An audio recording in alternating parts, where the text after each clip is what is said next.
È iniziata con il ricordo di Paolo Callegari, già sindaco di Villorba e storico attivista del Partito Democratico, la campagna elettorale di Alessandra Moretti a Padova.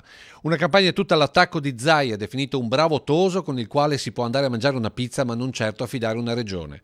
Moretti che ha raccontato il suo giro per il Veneto, comune per comune, il suo ascoltare i bisogni dei veneti partendo da Laghi nel Vicentino, dove la gente si è addirittura commossa.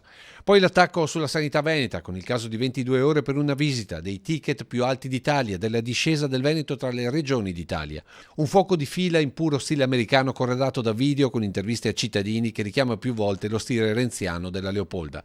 Un avvio più volte al vetriolo contro l'attuale governatore accusato di propaganda più che di buon governo. Chiara la linea che il Partito Democratico porterà avanti durante tutto il periodo fino alle elezioni. Fuoco ad alzo zero unicamente contro il candidato della Lega.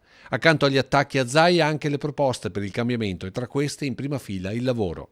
Intanto il piano straordinario per il Veneto, noi faremo un Jobs Act Veneto che rilancerà 3 punti fondamentali: una lotta seria alla disoccupazione giovanile, un sostegno a chi fa la pratica negli studi professionali e poi un contratto di apprendistato per gli over 50 che hanno perso il lavoro.